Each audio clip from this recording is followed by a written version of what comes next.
Est-ce que les animatroniques, ça peut être sympathique? Eh bien, c'est justement ce que nous allons voir ensemble avec...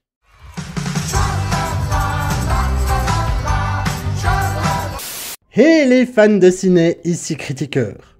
Eh ben, ça fait vachement plaisir de vous retrouver dans ce format review, ça me manquait.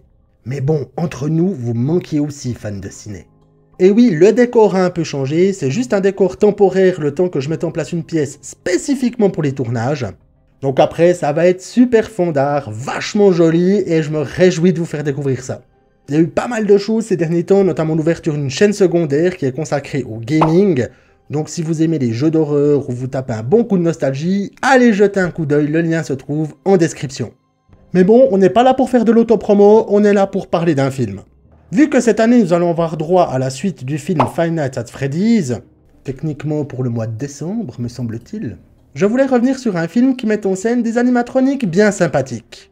J'aurais pu vous parler de mon film de cœur, Willy's Wonderland, avec des mascottes terrifiantes, une ambiance what the fluke et un Nicolas Cage dans ses grands jours, mais non. À la place, je voulais vous partager une petite pépite de Banana Splits Movie. Sorti en 2019, le métrage est dirigé par Danishka Esterhazy, une réalisatrice canadienne, connue notamment pour ses films Blackfields en 2009 et le requel de Slumber Party Massacre en 2021. Quoi qu'il en soit, son passage derrière la caméra pour le film présenté ici était franchement une bonne idée. Vous allez voir, fans de ciné, The Banana Splits Movie a une particularité assez dingue, mais j'y reviendrai un peu plus tard. En attendant, est-ce que ce film contient des animatroniques bien psychotiques? Est-ce que les émissions de variété pour enfants sont dangereuses? Est-ce qu'il arrive parfois que la fiction dépasse la réalité? Nous allons bien entendu passer tout cela en revue ensemble, mais avant toute chose, ce film, de quoi ça cause? Le jeune Harley est un fan inconditionnel de l'émission The Banana Splits, un show télévisé où des mascottes anthropomorphiques, Fleagle, Bingo, Drooper et Snorky, forment un groupe de rock et présentent différents sketchs pour les enfants. Pour son anniversaire, il reçoit le cadeau idéal, une journée au studio d'enregistrement pour participer en direct à l'émission.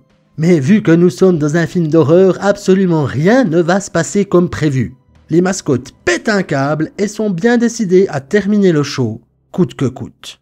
Bon alors déjà, il faut s'enlever de la tête le bling bling et les paillettes d'une grosse production. Ici, le film reste certes modeste, mais possède tout de même son lot de bonnes surprises, à commencer par ses inspirations. Les scénaristes Jed Elinoff et Scott Thomas se sont basés sur les très bons Shopping Mall de 1986 et Jeux d'enfants de 1988 pour écrire l'histoire du film. Les deux métrages cités ici sont très bons, l'un mettant en scène une bande de jeunes coincés dans un centre commercial et poursuivis par des robots tueurs, et l'autre nous présentant pour la première fois le célèbre Chucky, une poupée meurtrière au langage fleuri. Je t'ai dit de me parler, alors parle ou je te balance dans le feu! Pauvre connasse, sale pute, roulure, je vais t'apprendre à me faire chier!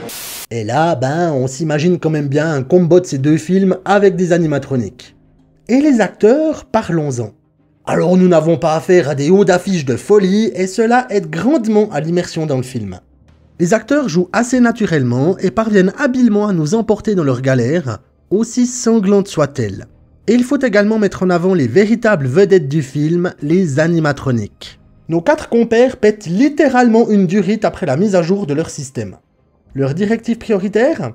Faire le show à tout prix. Et lorsque les pontes de l'industrie télévisuelle annoncent la fin de l'émission, les robots vont alors tout mettre en œuvre pour que celle-ci ne s'arrête jamais. Show must go on, quoi.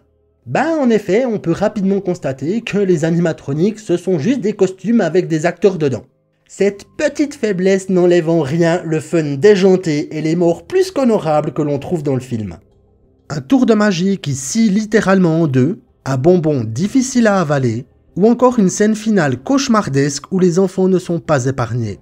En suivant les mésaventures du jeune Harley, dont les parents ont quelques soucis à régler, on découvre également une blinde de personnages hauts en couleur.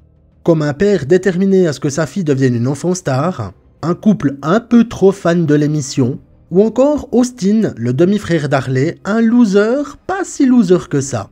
Dans les grandes lignes, The Banana Splits Movie est un métrage qui mélange nostalgie, satire de l'industrie du divertissement et horreur technologique, tout en restant un slasher sanglant et décalé. Il ne cherche pas à être révolutionnaire, mais plutôt à détourner un concept enfantin dans un décalage brutal et fun. En première partie, je vous disais que ce film avait une particularité assez dingue. Et c'est spécifiquement cette particularité qui m'a donné envie de vous faire découvrir le film. The Banana Splits Movie est directement inspiré d'une véritable émission pour enfants, The Banana Splits Adventure Hour. Celle-ci a été diffusée entre 1968 et 1970 sur la chaîne NBC et a été produite par Hanna-Barbera. Oui, les mêmes derrière Scooby-Doo, les Pierres à Feu, les Fous du Volant ou encore Yogi l'Ours. La série mélangeait des séquences en live-action et des segments animés, le tout ponctué par des chansons interprétées par les personnages principaux, nos mascottes que nous connaissons déjà. Car quand je dis directement inspiré, les mecs ils ont quand même repris exactement les mêmes personnages que ceux du show originel. C'est pas on tente de faire un truc de dingue, où on imagine des trucs totalement originaux qui sortent directement de notre imagination. Non, on reprend les mêmes et on recommence. De manière un peu plus dark, cela dit. Bon, je sais pas ce que vous en pensez, moi je trouve ça complètement dingue. Les animatroniques tueurs qui découpent des gens et terrifient des enfants dans le film de 2019 sont exactement les mêmes que ceux qui faisaient rire les bambins à la fin des années 60. Il s'agit d'ailleurs de la première adaptation cinématographique d'une propriété d'Hanna-Barbera à recevoir une classification R, donc interdit aux moins de 17 ans non accompagnés. Je trouve qu'en partant d'une émission pour enfants, c'est quand même balèze. Et là où je trouve le concept incroyable, c'est que dans la réalité de ce film d'horreur, la série originale a bien existé. C'est comme si on suivait l'évolution du show de base jusqu'en 2019, année où nos mascottes Kid et Hot se mettent à buter des gens à cause d'une intelligence artificielle un peu trop à cheval sur les principes. Une manière de moderniser l'histoire tout en conservant un style visuel qui colle étonnamment avec les deux époques, tant les 60s que les années 2010. Donc, pour répondre à la question, oui, les animatroniques, ça peut même être très sympathique.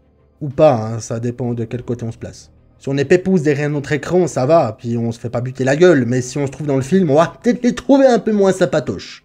Fort de détruire les symboles de l'enfance avec des morts bien visuels sur le fond d'une musique entraînante, The Banana Splits Movie se paye en plus le luxe de nous parler de la technologie et de ses possibles dérives. C'est un métrage fun, trash, décalé, nous rappelant que pour faire dans l'originalité, il est aussi possible de puiser dans des œuvres existantes, pour mieux les corrompre, et tout ça pour notre plus grand plaisir. Et voilà, fans de ciné, c'est tout pour ce film. Si vous l'avez vu, n'hésitez pas à me donner votre avis en commentaire, ça m'intéresse. Perso, quand je l'ai regardé, j'ai passé un super bon moment, c'était grinçant à souhait. Comme d'hab, n'hésitez pas à me laisser un bon vieux pouce bleu, à partager et bien entendu à vous abonner. Ça aide grandement la chaîne et ça fait toujours plaisir. Et surtout, n'hésitez pas à activer la petite cloche parce que prochainement, il y aura la vidéo sur le dossier de Cinétrange qui va sortir.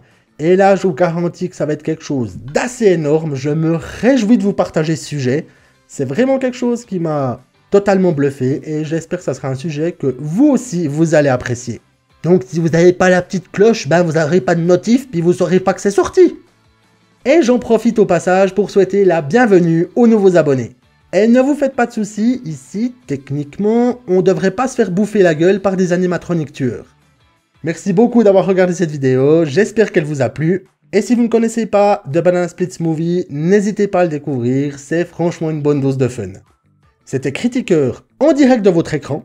Et j'ai plus de canapé là pour le moment. Un petit peu le drama. Je m'en remettrai. Prenez soin de vous, à très bientôt pour une prochaine vidéo. Et bien entendu, bon visionnage.